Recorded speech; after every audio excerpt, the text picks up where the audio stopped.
అందరికీ నమస్కారం అండి. నా పేరు ఏలూరు రంగబాబు. మాది కృష్ణా జిల్లా కృత్తివెండి మండలం చెన్నగోపాలెం గ్రామం.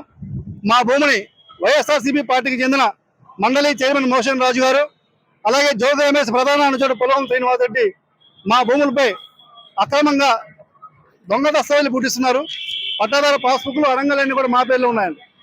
వీళ్ళంతా కలిపి ఎవరైతే ఉన్నారో ఈ స్టాంప్స్ అండ్ రిజిస్ట్రేషన్ అయ్యి కమిషనర్ అంబేద్కర్ గారిని కలిసి అంబేద్కర్ గారి ప్రోత్సాహంతో మా భూములపై దొంగ దస్తావేజులు పుట్టిస్తున్నారు. సుమారు 36 ఎకరాల భూమిని 30 కోట్ల ఆస్తి. మేము సంతకాలు పెట్టలేదు, ఎవరికి కూడా అగ్రిమెంట్ రాయలేదు.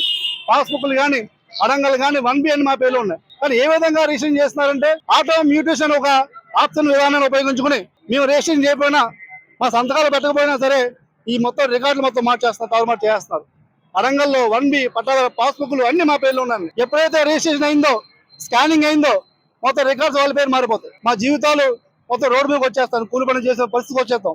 36 ఎకరాల భూమి ఒకేసారి మొత్తం దోచేస్తారు ఈ మండలి చైర్మన్ మోషన్ రాజు, అలాగే జోగి రమేష్ అనుచరుడు పొలం శ్రీనివాస్ రెడ్డి. దీన్ని అడ్డుకోవడానికి నేను అనేక విధాలుగా ప్రయత్నం చేస్తాను.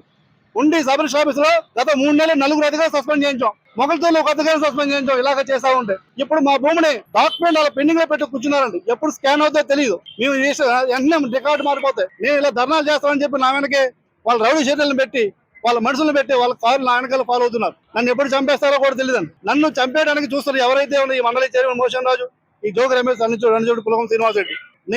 నేను అడ్డుగా ఉన్నానని చెప్పి వాళ్ళ ప్రయత్నాలు అవుతున్నాయి తప్ప నాకు లేకపోతే నన్ను ఎప్పుడూ ఎలిమిట్ చేతులండి.